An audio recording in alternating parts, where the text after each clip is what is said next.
پھر آگے فرمایا یا ایھا الذین آمنوا ادخلوا فی السلم کافہ، اے ایمان والو اسلام میں پورے داخل ہو جاؤ۔ اب یہ بہت بڑی آیت مبارکہ ہے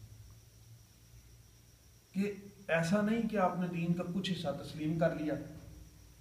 اور باقی کو چھوڑ دیا، آسان آسان چیزیں لے لی،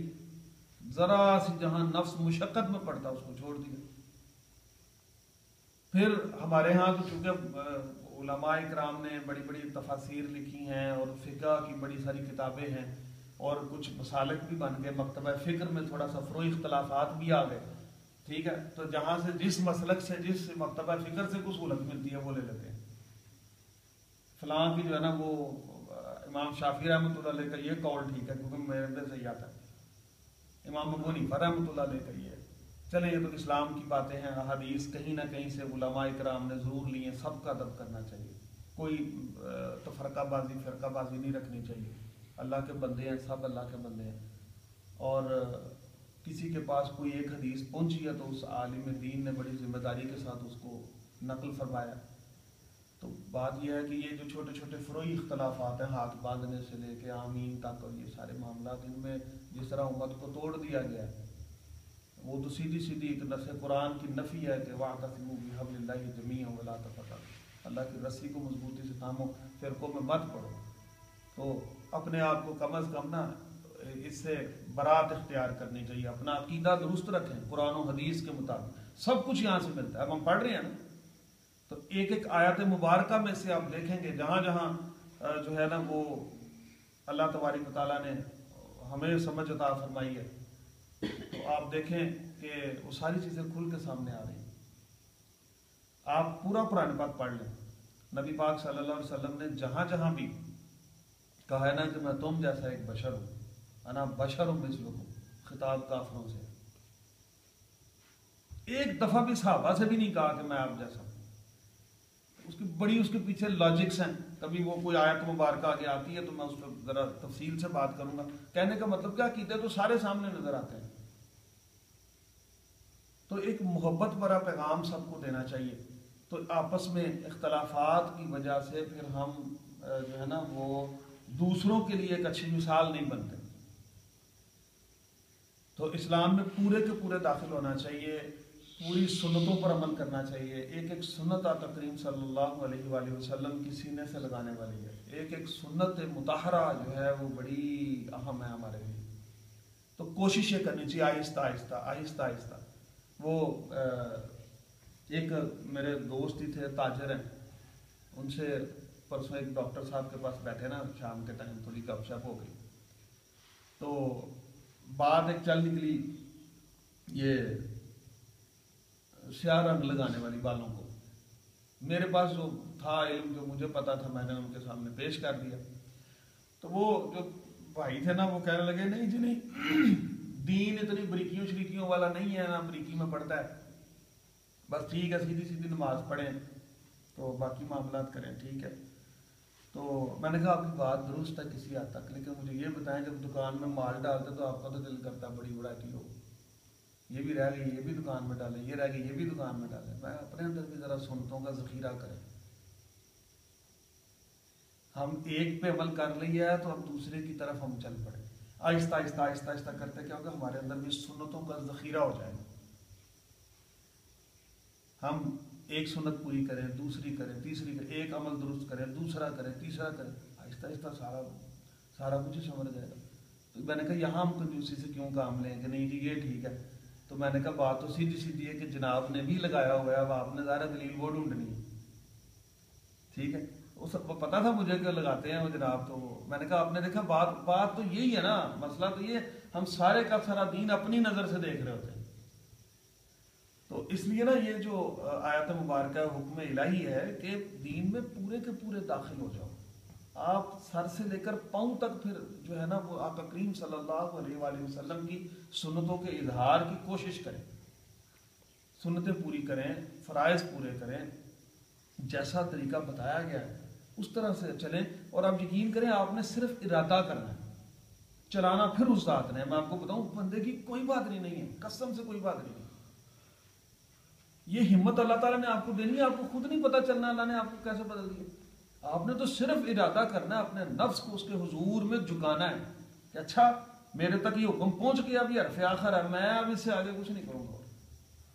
اللہ تو مجھے توفیق دے، پھر اللہ تعالیٰ توفیق دیتا ہے، پھر اللہ پسند کر لیتا ہے اس بندے کو کہ یار یہ بندہ دین والا بن جائے۔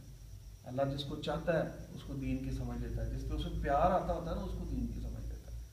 دین کا کام ہے اس نے لینا ہی لینا ہے، ہم نہیں کریں گے کوئی اور کرے گا۔ تو یہ تو بڑی سعادت مندی کی بات ہے نا اگر اللہ ہمیں چن لے اس بات کے لیے، اس کام کے لیے۔ تو آگے فرمایا وَلَا تَتَّبِعُوا خُطُوَاتِ الشَّيْطَانِ، تو شیطان کے نقشے قدم پر مت چلو، اِنَّهُ لَكُمْ عَدُوٌّ مُّبِينٌ، بے شک وہ تمہارا کھلا دشمن ہے، کھلا دشمن ہے۔ آج ہمارا دنیا میں کوئی دشمن ہو، میں ایک مثال دیتا ہوتا ہوں کہ کوئی شریکہ برادری ہو، دشمن ہو، اس کے گھر سے سالانہ ہے وہ نہیں کھاتا، کوئی چیز نے ڈالی ہو، کوئی دم درود نہ کیا ہو، ہیں وہ نام نے آج قسم کے تویز ہی نہ کو کر دیا ہو، اتنی تو ضعیف الاعتقادی ہے۔ تو دشمن جو ہو کتنا بچ کے چلیں گے۔ لوگ جاتے ہیں کچہریوں میں، وہ طریقے شریحے بھگتنے، جناب پتہ تھا نا خطرہ ہوتا ہے، جناب گن مین پکڑے ہوئے گوش اور اپنا دفاع، جی دشمن داری ہے، ساری دشمن داری، اور سب سے بڑا دشمن شیطان ہے، اس کو تم سمجھتے ہی نہیں دشمن، اس کے نقشے قدم پہ کچھ، یہ کہتا ہے لڑو، ہم جگہ جگہ انا کے بت بنا کے جناب ہم لڑنا شروع کرتے ہیں۔ ہاں ہاں اس نے مجھے یہ بات کی کیوں ہے، بات کی اب جائے کدھر، معافی والا چکر ہی نہیں، درگزر والا چکر ہی نہیں، عفو والا چکر ہی نہیں ہے۔ تو یہ اس کا تو کام ہی ہے کہ یہ لڑاتا ہے، اس کا تو کام ہی ہے کہ یہ نفس کو برائی کی طرف آمادہ کرتا ہے، کھینچتا ہے۔ تو یہ کھلا دشمن ہے، قرآن کہہ رہا ہے کھلا دشمن، اس پر اس کے جو ہے نا نقش قدم پر مت چلو، اسلام میں پورے کے پورے داخل ہو جاؤ، اسلام یعنی تم سلامتی میں پورے کے پورے داخل ہو جاؤ، تمہیں دنیا کی بھی بشارت ہے کہ بہتر ہے، تمہیں آخرت کی بھی بشارت ہے کہ بہتر ہے۔ فَإِن ضَلَلْتُم مِّن بَعْدِ مَا جاءتکم البینات فاعلموا ان اللہ عزیز حکیم، اور اگر اس کے بعد بھی تم بہکو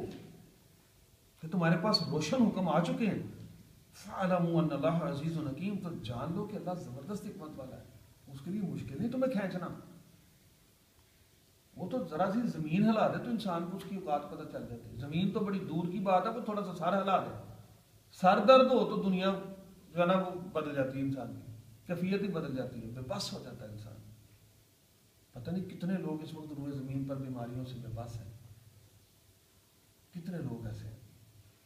تو اگر اللہ تعالیٰ نے ہمیں شفا عطا فرمائی ہے، ہمیں چلتا پھرتا اللہ تعالیٰ رکھ رہا ہے، تو ہمیں بھی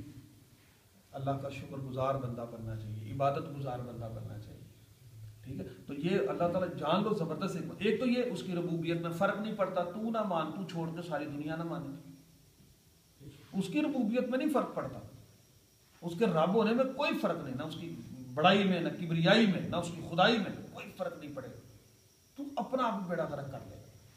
اور اگر تو اس کو تسلیم کر لے گا تو پھر تو نے اپنی آخرت سنوار لی۔ تو وہ زبردست حکمت والا ہے، زبردست طاقت والا ہے، اس کو تیری ان چیزوں سے فرق نہیں پڑے گا، اگر تیرے تک پیغام پہنچ بھی گیا اور تو پھر بھی نہ مانے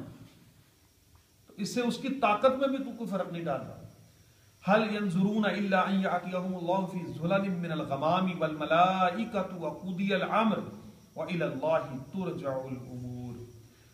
کاہے کے انتظار میں ہیں مگر یہی کہ اللہ کا عذاب آئے چھائے ہوئے بادلوں میں، اور فرشتے اترے اور کام ہو چکے، اور سب کاموں کی رجوع اللہ ہی کی طرف۔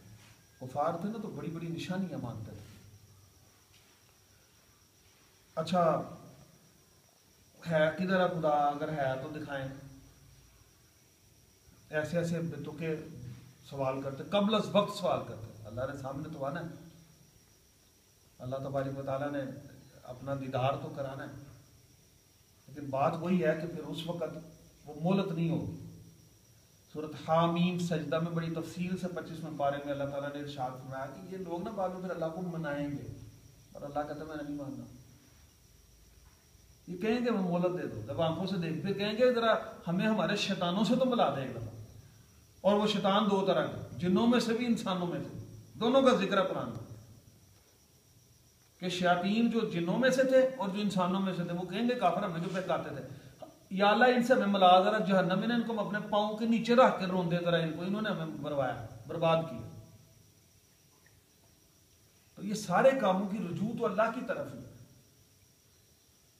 تو اس لیے ان سے جو ہے نا وہ ہر وقت ایسے کوئی شر سے پناہ مانگنی چاہیے، بچنا چاہیے. اللہ تبارک و تعالیٰ سے دعا ہے کہ اللہ تعالیٰ ہمیں عمل کی توفیق عطا فرمائے، ہمیں ایسے لوگوں میں شامل فرمائے جو اس کو پسند آ جاتے ہیں. اللہ تعالیٰ ہم سے وہ اعمال کروائے، اس کی توفیق عطا فرمائے جو اللہ کو، اللہ کے محبوب صلی اللہ علیہ وآلہ وسلم کو پسند ہے. وآخر دعوانا الحمد للہ رب العالمین.